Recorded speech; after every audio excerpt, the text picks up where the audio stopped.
Good morning, ladies and gentlemen. My name is Napoleon, and today we are back with another Enlisted video, and today we have to talk about the latest Enlisted weapon, or to be exact, Enlisted vehicle, and this is the Supermarine Spitfire Mark 9 LF, and this has actually been increased. For those who don't know, the Supermarine Spitfire LF Mark 9 has been increased with a 250 kilogram bomb, so that's something to note. It is still going to be at tier 2, so that's great. And without further ado, let's just get started with the history. In 1942, the RAF urgently needed a new counter to the German Focke-Wulf 190. While the advanced Spitfire Mark 7 and the Mark 8 designs were still in development, the interim solution was to fit the Mark 5's engine with a new two-stage supercharged the Merlin 61 engine. This conversion became the Spitfire Mark 9. First flown in April of 1942, despite the lack of refinements of later models, it was described as outstandingly better than the Mark 5's, particularly about 20,000 feet, and proved highly effective against the Focke-Wulfs and high-altitude threats such as the Ju-86Rs. The production expanded rapidly, with some factories producing 5,000 plus. This included variants such as the LF variant with the Merlin 66 for low altitude, the HF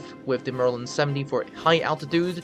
So in-game, this is the low altitude version, and later models with gun sights, bubble canopies, increased fuel capacities, and the Mark 9 also served as a fighter bomber and reconnaissance aircraft carrying rockets in the late war. Originally intended as a stopgap, the Mark 9 became the most mass-produced Spitfire variant and remained in frontline service even though the war ended. So without further ado, let's move on to the stats. And the stats is actually quite simple. The Supermarine Spitfire LF Mark 9 is a British fighter, has a crew of 1, has a 250 kilogram bomb, 2 20mm Hispano cannons, 2 12.7 Browning machine guns, has a maximum climb of 665.99, and the best turn rate of 13.55. Moving on to the verdict, and the verdict is very simple for this plane. This plane is much better than most of the planes you have, with the exception of some planes such as the P-38, but the P-38 after the debuffs has gotten worse in the sense that the turn time has gotten much worse, and of course it's better than other planes such as the base Spitfire, because once again the base Spitfire is also at tier 2 and this thing is at tier 2, whereas the base Spitfire has much less speed, to be exact 100 kilometers per hour less, and of course the P-38 has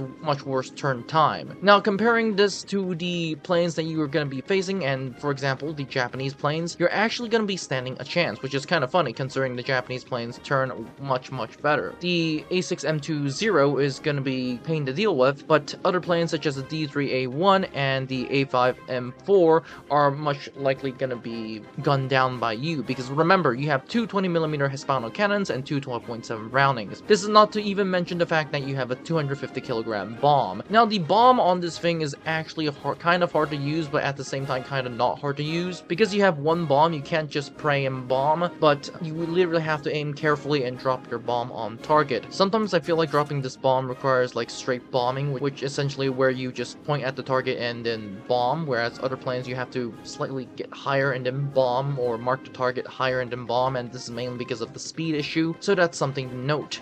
In my personal opinion, this Spitfire is one of the best planes that we've got in the recent game, especially for tier 2, and like at tier 2, I can almost tell you that nothing can stop this plane. Like, almost every German fighter is done for, doomed, or whatnot in terms of the air, and then this has a 250 kilogram bomb. That's already kind of insane. So without further ado, this is all it for this video. Don't forget to like, subscribe, and join the Discord. Highly suggest that you get this plane, because this plane is really amazing, and I'll see you in the next one.